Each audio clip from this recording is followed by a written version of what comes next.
ఏదైతే wallet park సంబంధించి నేను ఇందాక ఒక రెస్టారెంట్కి వెళ్తే అక్కడ దానికి సంబంధించి చాలా వరకు కొన్ని రూల్స్ అండ్ రెగ్యులేషన్స్ ఉన్నాయి సార్.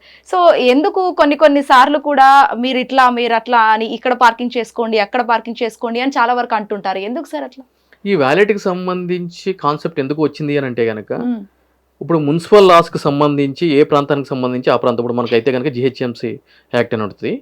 సో మున్సిపల్ లాస్ ఉంటాయి.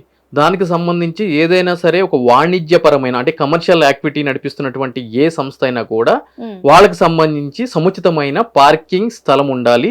ఫైర్ ఇంజన్ సెట్ బ్యాక్స్ అనేది క్లియర్ గా ఉండాలి. ఫైర్ ఇంజన్ సదరు వాణిజ్య సముదాయము చుట్టూరు కూడా ఏదైనా సరే అగ్ని ప్రమాదం జరిగినప్పుడు చుట్టూరు కూడా తిరిగి రావడానికి అనువైనటువంటి స్థలం ఉండాలి అని చెప్పని కొన్ని లాస్ అనేవి పొందుపరిచి ఉన్నాయి. కానీ ఇక్కడ ఏం జరుగుతుంది అని అంటే గనక వీటిలన్నిటిని తొంగలో తొక్కి ఈ పార్కింగ్ వాణిజ్య సముదాయం ఒక దగ్గర ఉంటుంది, పార్కింగ్ మేము వేరే దగ్గర తీసుకున్నాము అని చెప్పని అక్కడ ఒక కొంతమంది 4-5 పెట్టి వ్యాలెట్ పార్కింగ్ అని చెప్పి పెడతా ఉంటారు. మీకు రద్దీగా ఉంటుంది రోడ్డు.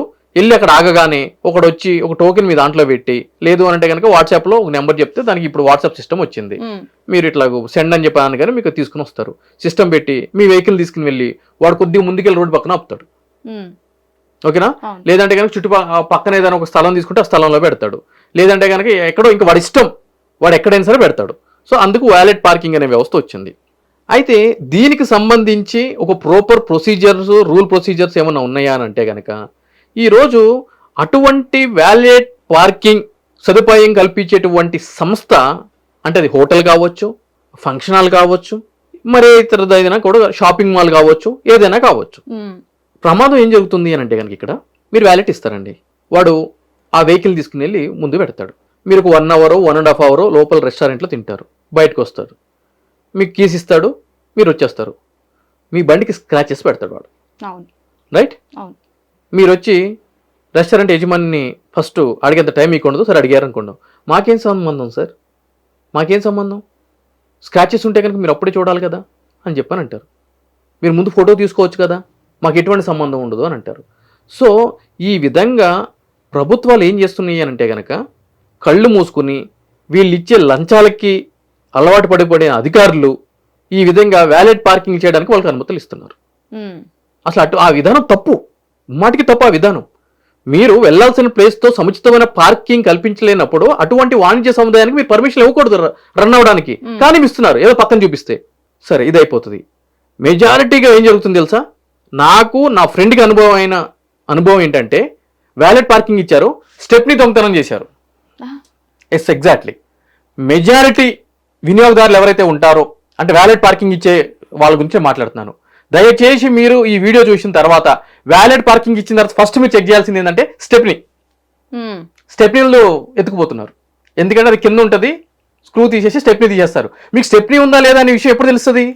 కారు సర్వీసింగ్ ఇచ్చినప్పుడు తెలుస్తుంది. సో మా ఫ్రెండ్ ఈ విధంగానే ఒక రెస్టారెంట్లో వ్యాలెట్ పార్కింగ్ ఇస్తే ఇచ్చిన 25 రోజుల తర్వాత సర్వీసింగ్ ఇస్తే స్టెప్నీ లేదు. అంటే సార్ ఇక్కడ స్క్రాచెస్ పెట్టడం కానీ స్టెప్నీలు తీసుకెళ్ళడం కానీ ఏమొస్తుంది సార్ అక్కడ వాళ్ళకి? ఏమొస్తుంది అని అంటే కనుక ఇప్పుడు అనుభవం లేనటువంటి డ్రైవర్లు అపాయింట్ చేసుకుంటారు పార్ట్ టైం కింద. వాడికి 5,000-6,000 ఇస్తారు. వాడికి కాదుగా కారు, వాడికి దొరికిందే మోకా అని చెప్పని వాడికి డ్రైవింగ్ అంతా మీ కారు మీద నేర్చుకుంటాడు, గుద్దుతాడు, స్క్రాచెస్ పెడతాడు, అన్ని పెడతాడు. ఇంకా పోతే ఏమంటారు స్టెప్నీ వల్ల ఏమవుతుందా? ఇప్పుడు పెద్ద వెహికల్ కి సంబంధించి స్టెప్నీ అంత ఎంతో తెలుసా అండి? 30,000, 50,000, 75,000, ₹1,00,000 స్టెప్నీ. కారు యొక్క మోడల్ని బట్టి స్టెప్నీ ప్రైస్ ఉంటుంది. తక్కువనా? దాంట్లో సగానికి అమ్మినా ₹20,000 కొత్త స్టెప్నీ అంటే వాడరు కదా, పక్క పెడతారు. ₹20,000 టైర్ ని 10,000కి అమ్ముకుంటారండి. తక్కువ అదేమన్నా? రైట్. అదేవిధంగా కారులో ఉన్నటువంటి ఛార్జెస్ కానీ మైన్యూర్ థింగ్స్ కానీ లేదు అంటే కనుక ఇంటి కీస్ పెట్టారనుకోండి, వాడు దాన్ని ఏం చేస్తాడు? కాపీయింగ్ చేస్తాడు. కాపీయింగ్ చేసి మీ దాంట్లో GPS డివైస్ పెడతాడు, మీ కారులో చూసుకుంటాడు. మీరు లేని సమయంలో వెక్కి చేసి ఆ కీస్ తీసుకుని దొంగతనం చేస్తాడు. చాలుగా. లేదు అని అంటే కనుక ఇప్పుడు నాలాంటి పర్మనెంట్ పర్సన్స్ ఉంటారు, నేను వ్యాలిటీను. ఎందుకు తెలుసా? ప్రభుత్వాల మీద, అవినీతి మీద, అన్యాయాల మీద, అక్రమాల మేము మాట్లాడతా కదా. వ్యాలిటీ ఇస్తే ఏం చేస్తారంటే కనుక నేనంటే పడినోడు కొంతమంది అధికారులు ఉంటారు, వీడిని ఎట్లా ఇరికించాలని చెప్పని ఆ వ్యాలెటోడికి ఒక చిన్న గంజాయి ప్యాకెట్, హెరాయిన్ ప్యాకెట్ ఇస్తారు, తీసుకొచ్చి నా సీట్లో పెడతాడు వాడు వెనక. మీరు చెక్ చేసుకుంటారా? వ్యాలెట్ తీసుకునే ముందు సీట్లు, కింద డాష్ బోర్డులు, మ్యాట్లన్నీ చెక్ చేస్తారా? అంత టైం ఏమి ఉండదు అక్కడ. లేదంటే కనుక ఒక నాటు తుపాకీ పెడతాడు, బీహార్ నుంచి తీసుకుని వచ్చి అక్కడి నుంచి తీసుకుని వచ్చావు ఉంటుందా? నేను ఇక్కడ నుంచి ఆ వ్యాలెట్ తీసుకోగానే వాడు చెప్తాడు సార్ బయలుదేరింది వెహికల్ అని చెప్పని. ముందు చెక్ పోస్ట్ దగ్గర చెకింగ్ జరుగుతుంది, నాకాబందీ ఆపుతారు, వెహికల్ చెక్ చేయాలంటారు, కెమెరా ఆన్ చేస్తారు, సీట్లోకి వెళ్ళి వెపన్ తీస్తారు, లేదంటే కనుక గంజా ప్యాకెట్ తీస్తారు, లేదంటే హెరాయిన్ ప్యాకెట్ తీస్తారు. చెప్పండి ఇప్పుడు ఏం చెప్తారు? ఆల్రెడీ ఇష్యూస్ జరిగాయా సార్? జరుగుతాయి, నాకు తెలుసు కదా, ఇట్లా ఎంతో మంది ఇరికిచ్చారు. ఓకే, నేను అదే చెప్తున్నాను, బీయింగ్ ఎన్ అడ్వకేట్ గా నాకు తెలుసు ఇటువంటి జరుగుతాయి. అంటే అధికారులు కానీ పడినటువంటి వ్యక్తులు కానీ రాజకీయ కుట్రలు కానీ ఏ విధంగా జరుగుతాయో నాకు తెలుసు. అన్నిటిని నేను ఆపలేను, బట్ కొన్నిట్లయితే కనుక ఒళ్ళు దగ్గర పెట్టుకుని ఉండాలిగా. ఇప్పుడు చెప్పండి, ఇప్పుడు నేను చెప్పిన కాన్సెప్ట్ జరుగుతుందా జరగదా? జరిగినప్పుడు ఏం చేస్తారు చెప్పండి? సీరియల్ కాన్సెప్ట్ లాగా ఉంది సార్, ఆ సినిమా సీరియల్లో ఉంటాయి కదా ఇవన్నీ, అలా అనిపిస్తుంది. ఇది అబ్సల్యూట్లీ జరుగుతుంది ఇది. ఓకే. సో ప్రముఖమైన వ్యక్తులకి అదే విధంగా ఏదైనా గొడవలో ఇన్వాల్వ్ అయిన వ్యక్తులకు నేను చెప్పేది ఏంటంటే దయచేసి ఎక్కడికైనా వెళ్తున్నప్పుడు వ్యాలెట్లు ఇవ్వద్దు. టేకప్ చేశారా ఎప్పుడైనా ఇలాంటి కేసులు? చేశాను, ఎందుకు చేయలేదు? 100% టేకప్ చేశాను. ఓకే, చేశాను. అంటే నేను ఇంత పగడ్బందీగా ఎందుకు చెప్తున్నాను అని అంటే కనుక నేను చేశాను కాబట్టి. వాళ్ళు వీడియో చేస్తారు, వీడియో రికార్డింగ్ చేస్తారు, మీకు వెపన్ కనిపిస్తుంది, మీడియాకి దొరికిందే. వీడు అన్నిటి మీద నోరెక్కువ వాడతాడు, అన్నిటి మీద ముందు వస్తాడు, దొరికాడు వీడు, అయిపోయింది వేసుకుందాం అని చెప్పని పెద్ద పెద్ద స్క్రోలింగ్లు వేస్తారు నా మీద. పెద్ద పెద్ద స్క్రోలింగ్లు, నా వర్షన్ వినరు, అసలు ఏమీ వినరు. ఇదంతా ఎప్పుడు తెలియాలి? ట్రయల్లో తెలియాలి.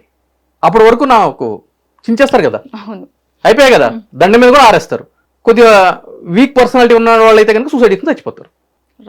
ఇది ఎప్పటి నుంచి మొదలెట్టేవరా, ఇది ఎప్పటి నుంచి చేస్తున్నావురా అని చెప్పని.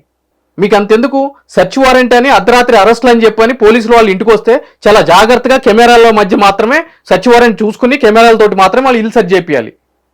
లేదంటే సినిమాలు చూపించినట్టే అదే జరుగుతుంది. ఇది దొరికింది అది దొరికింది అని చెప్తారు, ఇమ్మీడియట్లీ అయితే అరెస్ట్ చేస్తారు. 90 రోజుల వరకు పీటీ వారెంట్ అది ఇది చేసి ఇష్టం వచ్చినట్టు తిప్పుతా ఉంటారు. 100 రోజుల తర్వాత నా మాట ఎవడింటాడు, అప్పుడు 100 టాపిక్లు వస్తాయి, ఎన్నో తీరాబాయ్ అని చెప్పి. కానీ అప్పుడు జరగాల్సినంత జరిగిపోతుంది. సో వ్యాలెట్ ఇచ్చేటప్పుడు మెయిన్ ప్రాబ్లం ఒకటి స్టెప్ని, స్క్రాచెస్, ఇటువంటివన్నీ చేయడానికి. అంటే గంజాయి పెడతాడా, వెపన్స్ పెడతాడా, ఏంది ఇవన్నీ పెట్టడానికి జీపీఎస్ ట్రాకింగ్స్ పెడతారు, మనం ఎక్కడికి వెళ్తాం ఏంటి అని చెప్పని. కొంతమంది ఏం చేస్తారు అంటే కనుక కాబోయే భార్యను కానీ లేదు అంటే కనుక కాబోయే భర్తను కానీ అసలు వాళ్ళ గురించి క్యారెక్టర్ తెలుసుకోవడానికి ఏంటంటే కొంతమంది ప్రైవేట్ డిటెక్టివ్స్ అపాయింట్ చేసుకుంటారు. అట్లా కూడా ఉంటారు. ఉంటారు, ఎస్ ఎగ్జాక్ట్లీ ఉంటారు. వాళ్ళు ఏం చేస్తారు, కార్లో సీట్ల కింద వాటి కింద బగ్స్ పెడతారు. వీడేం చేస్తాడు, కార్లో బ్లూటూత్ ఆన్ చేసి ఏంటి ఏం చేస్తున్నావు, రానా, బయటికి వెళ్దామా, ఐస్ క్రీమ్ తిందామా అని చెప్పని అంటాడు. లైక్ వైజ్ అమ్మాయి అయితే అదంతా వాడు డివైస్ లో వింటా ఉంటాడు. అదంతా రికార్డ్ చేసి వాళ్ళకి కావాల్సిన వాళ్ళకి ఇస్తూ ఉంటాడు. ఎందుకంటే మన జీవిత విధానంలో, రోజువారీ జీవితంలో మన ఇంట్లో కంటే ఈ కార్లోనే ఎక్కువగా ఉంటాం. ట్రాఫిక్ దృష్ట్యా బ్లూటూత్ కనెక్ట్ చేసుకుంటూ ఫోన్లో మాట్లాడుతూ ఉంటాము. లేదంటే కనుక ఈ ట్రాఫిక్ని మనం భరాయించలేము. అటువంటిప్పుడు ఏం జరుగుతుంది, ఎక్కడో దగ్గర వ్యాలెట్ వాడు మిమ్మల్ని ఫాలో చేస్తాడు 2-3 days, ఎక్కడైనా వెళ్ళినప్పుడు కథం పెట్టేస్తాడు. సో ఇన్ని ఇబ్బందులు ఉంటాయి. హిట్ టీవీ యాప్, ఇందులో short news, live news, entertainment shows, movies, digital magazines తో పాటు మీ జిల్లా వార్తలను కూడా ఫ్రీగా చూడొచ్చు.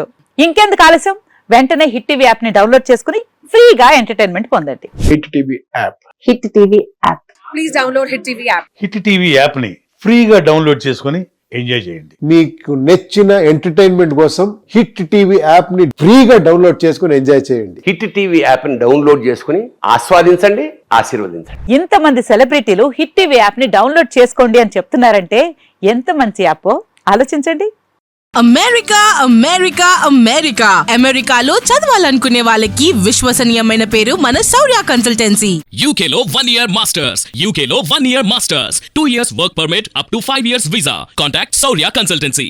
Contact 89851 89851.